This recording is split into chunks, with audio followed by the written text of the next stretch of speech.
எனவே அடுத்து நாம் என்ன பார்க்க வேண்டும் என்றால், our lady saw them, she called them by names, and now அப்படின்னு சொல்லிட்டு, that letter was not just a message but a list of signs, a list of betrayals, list of names.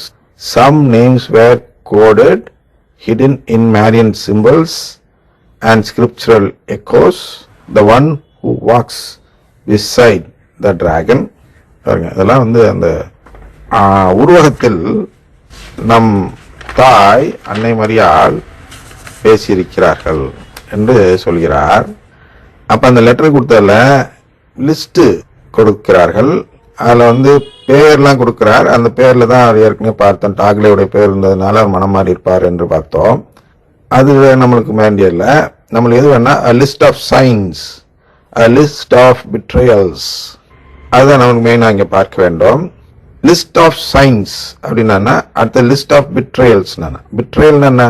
துரோகம் செய்வது. அப்ப அந்த லிஸ்ட் என்ன?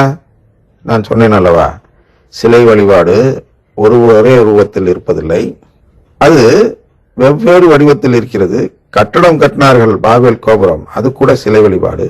அப்புறம் தற்போதைய கர்தினால்கள் என்ன செய்கிறார்கள் என்றால், சமாதான முயற்சியில் ஈடுபடுகிறார்கள். ப்ராக்ரெசிவ் கர்தினால்கள், முற்போக்கு சிந்தனை உள்ள கர்தினால்கள், சமாதானம் தான் முக்கியம்னு சொல்லி திருச்சபைக்குள்ளே அதை புகுத்த பார்க்கிறார்கள். அதுவும் ஒரு விதமான சிலை வழிபாடு. அதை கடவுளின் குடும்ப உறவை கேட்காமல் வேற எதை நோக்கி செல்ல வைக்கும் செயல். அப்ப இதெல்லாம் என்னன்னா பிட்ரையல்ஸ். பிட்ரையல்ஸ்னா கடவுளுக்கு செய்யும் துரோகங்கள். இதை மாத பட்டியலிட்டு சொல்றாங்களா, அந்த லெட்டர்ல லிஸ்ட் போட்டிருக்காங்க எதெல்லாம் பிட்ரையல்னு. அப்ப இந்த மாதிரி பிட்ரையல் நமக்கு ஏன் மாதா சொல்ல வேண்டும்? ஏன் சொல்ல வேண்டும் என்றால், நம்மால் கண்டறிந்து கொள்ள முடியாது. அதனால் மாதா எடுத்து சொல்கிறார்கள், ஐயா இதெல்லாம் கடவுளுக்கு ஆகாத விஷயம். நம்ம ஏற்கனவே பயன்படுத்தினா த ஸ்மோக் ஆஃப் சேட்டன் அப்படின்லாம் சொல்றாங்க இல்லையா, அது ஒன்று. அதான் சைன், லிஸ்ட் ஆஃப் சைன்ஸ். சைன்ஸ்னா அறிகுறிகள். இன்னென்ன காலகட்டத்தில் இன்னென்ன மாதிரி செயல்பட்டால் அது தவறு. ஏன் தவறு அவங்க எடுக்க முடியாது, அது அவ்வளோ பெரிய புக் ஆயிரும் இல்லையா. நம்மளே சொல்ல பார்க்கிறோம், 2 வார்த்தைக்கே நம்மளுக்கு இத்தனை நிமிஷங்கள், 2 நாள் 3 நாள் பிடிக்குது அப்படிங்கிற மாத எல்லாத்தையும் ஓரமா சொல்ல முடியாதனால சொல்லக்கூடாது ஒரு பக்கம். ஏன்னா மறைபொருள் வெளிப்பட்டு விடும். மாதாவே சொல்லிட்டாங்கன்னு. இப்ப நானே மாதா வார்த்தையை பிடிச்சிட்டு தானே பேசிட்டு இருக்கிறேன். அப்ப அவங்க எல்லாம் இன்னும் வழக்கமா சொல்லியிருந்தா நான் பேச வேண்டிய அவசியம் இல்லாமல் என்ன நடந்திருக்கும்? அதை கேட்பவர்கள் படிப்பவர்கள் அனைவருமே தானாக மனம் மாறுவது போல் நடித்து விடுவார்கள். அடுத்த பிரச்சனை, நடித்து விடுவார்கள். உண்மையிலேயே மனம் மாற வேண்டும் என்றால் அந்த உண்மை வெளிப்படக்கூடாது. மறை உண்மை வெளிப்படாமல் நான் மனம் மாற வேண்டும். அப்படின்னா உண்மை வெளிப்படாத நிலையில் நான் கடவுளின் உறவை கேட்பவனாக மாற வேண்டும். அப்ப என்னெல்லாம் செஞ்சா நாம் கடவுளின் உறவை பெற முடியாதோ அதெல்லாம் அவங்க பட்டியலிட்டு என்ன செய்கிறார்கள் என்றால், இதெல்லாம் சில அறிகுறிகள் அப்படின்னு ஒரு லிஸ்ட் கொடுக்குறாங்க. அப்புறம் இதெல்லாம் கடவுளுக்கு நாம் செய்யும் துரோகங்கள் அப்படின்னு ஒரு லிஸ்ட் கொடுக்குறாங்க. அடுத்து என்ன செய்யறாங்க? List of names. ஏன் கொடுக்குறாங்க? இவர்கள் எல்லாம் இந்த துரோக செயலை செய்யக்கூடியவர்கள். துரோக செயலைன்னா ஏற்கனவே பார்த்துட்டோம், சமாதான முயற்சி.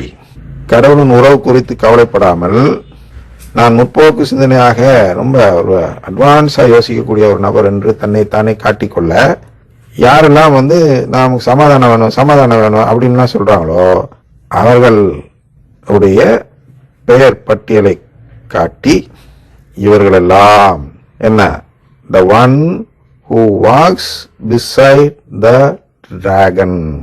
டிராகன்னா தெரியும் உங்களுக்கு, பறவை நாகம். பறவை நாகத்தின்னு யாரை சொல்லுவாங்கன்னா சாத்தானை சொல்வார்கள். பிசைட் த டிராகன்னா என்ன அர்த்தம்? அவனோடு கை கோர்த்து நடப்பவர்கள். அவன் கையை பிடிச்சி இல்ல, அவன் சொல்வதை கேட்டு நடப்பவர்கள். ஆனா சாத்தான் தான் நம்மை திசை திருப்ப பார்க்கிறான். என்ன திசை திருப்ப பார்க்கிறான்? நீ சமாதானத்துக்காக முயற்சி பண்ணுப்பா, நற்கரணை எல்லாம் ஒன்னத்துக்கு ஆகாது அப்படின்னு சொல்றான் இல்லையா. அதுக்கு ஒரு நல்ல வார்த்தை என்ன ஏற்கனவே பார்த்தோம் என்றால், replace sacraments with sentiments. Sentiment சாத்தான் கொண்டு வந்திருக்கும் சென்டிமெண்ட் என்னன்னா பீஸ், சமாதானம்.